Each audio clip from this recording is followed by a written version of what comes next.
Hey guys, it's Jeff Quintin and here in Ocean City, New Jersey with Prudential Fox and Roach Realtors. Welcome back to my blog. So today I want to share with you some information and just basically a conversation about that I just had recently with a client, and it's kind of it's a conversation that's really not a comfortable conversation in many cases, because unfortunately in the market today, as a real estate agent, we're always sharing the truth about the market so that the client, the sellers, can make the right educated to get the knowledge and the right financial decision for them. And so many times we have to present the truth of facts regarding the market, what's going on, and it's not comfortable because people today, as we know, we're very sensitive. They are losing money, they're losing equity in their homes, but yet we also know that, hey, if we tell them the truth, they can make the right financial decision to either protect them in the future. So here's basically what's happened in this conversation. This seller has had this property, I guess it's been about 6 years or so, bought it in the peak of the market, 2005, paid a really big number for it. I think she paid over $850,000 for it, maybe $875,000. Today, the property value, in my opinion, has really scaled way back down. It's ultimately worth maybe in the low sixes, 6.25, 640 at tops. So if she was to sell it today at that number, ultimately for this scenario, we're talking about around a $600,000 net figure to the seller. A huge loss here, okay? Right now, what this seller currently owes on the home is approximately $700,000, okay? So right now, what we're talking about is, do we hold the property right now, wait the market out, hope, pray that it's going to upswing again at some time in the future to get her equity back up so she can get out of the property to break even, all right? And hold it and continue to rent the property year after year and get the income out of it to help carry the property. So the scenario was, do we hold and wait, or do we just completely sell and get out now? But yet right now, in this scenario, she didn't want to really ruin her credit or have a ding on her credit regarding getting the property sold as a short sale. And that's been the balance right now with a lot of people in this market. What do I do? Do I wait it out? Do I not wait it out? Do I just go ahead and sell it out and get rid of the debt? But then also understand that doing a short sale, I can certainly provide a hardship. However, currently right now it's going to affect your credit. So there's a big balance here. So here's some of the notes in the call that I wrote down today.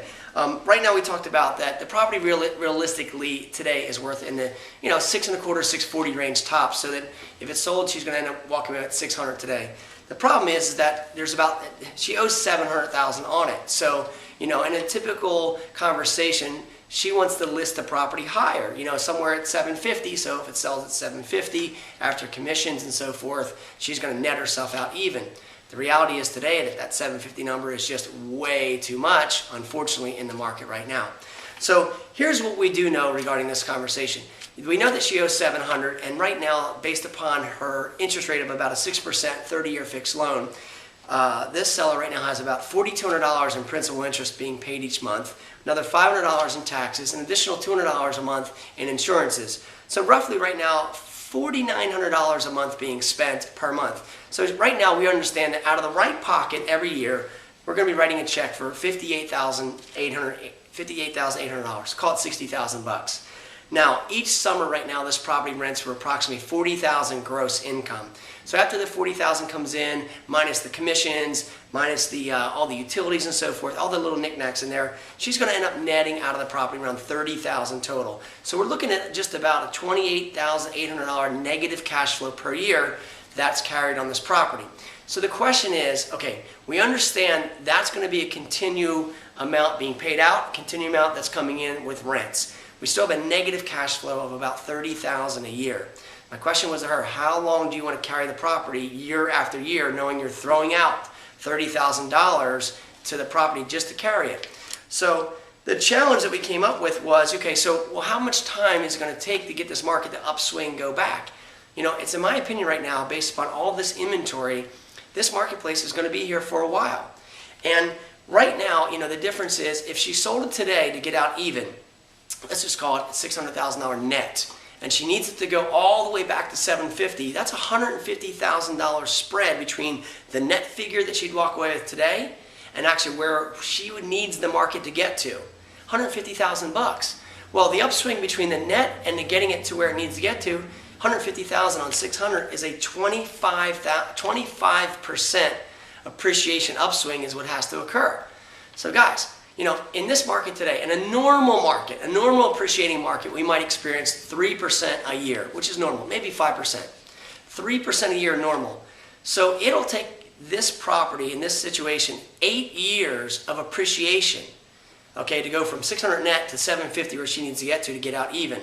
So it'll be 8 years worth of payments to carry the property. We already know that she's going to be a negative cash flow over the next 8 years of 30 grand. So she's going to spend, $240,000 right there and just carrying the property in hopes that it goes up by $150,000. So out of her right pocket, she'll still throw the next 8 years $240,000 out of her right pocket to help carry the asset and hope and pray that it goes up 25% to the number she needs to get to, which is a $150,000 spread. It certainly just doesn't make sense to pay $224,000 out to carry an asset in hopes that it goes up $150,000. You're still negative there all day long. Plus, you'd end up with a home that's 5 years older, and that's also not taking into consideration any type of opportunity cost of that $224,000 you could use. That's a whole nother conversation.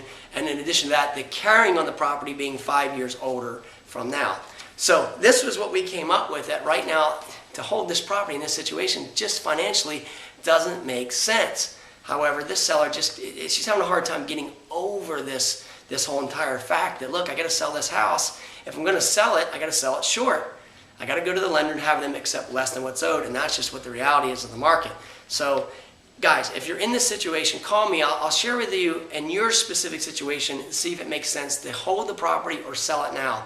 If you're going to hold these properties, guys, you got to understand and look at the financials of it. Erase the address, erase the memory, erase the emotional connection, and just look at it on paper and say, what are my carrying costs? Okay, what am I actually going to negatively carry this property for year after year? How long will it take it to come back up to carry that, if it even makes sense, okay? So this is a very important block today. Understand what we should do. Call me. I'll share with you the situation, tell you the truth, which way to go. If you're going to hold the property today in this market and you've paid in the height of the market, you got to understand, you got to buckle your seatbelt, ride this market to the bottom, hang out, and wait for it to come back. Ultimately, hey, that might be at least a 7-10 year type of window, but I can tell you it's not happening right now within the next 12, 18, 24, 36 months that a lot of people hope and pray that it's going to change at any time very soon. There's still a lot of inventory that we're working with. So anyway, give me a call, 609-398-5333. Send me an email, jeff@jeffquintin.com. Give me your scenario. Go ahead and comment back on this. Send it to a friend if I can help you in any way. If you need to know how much your home is worth, we'll certainly share that with you. And as always, I look forward to our conversation being the best call of your day. Make it a great one.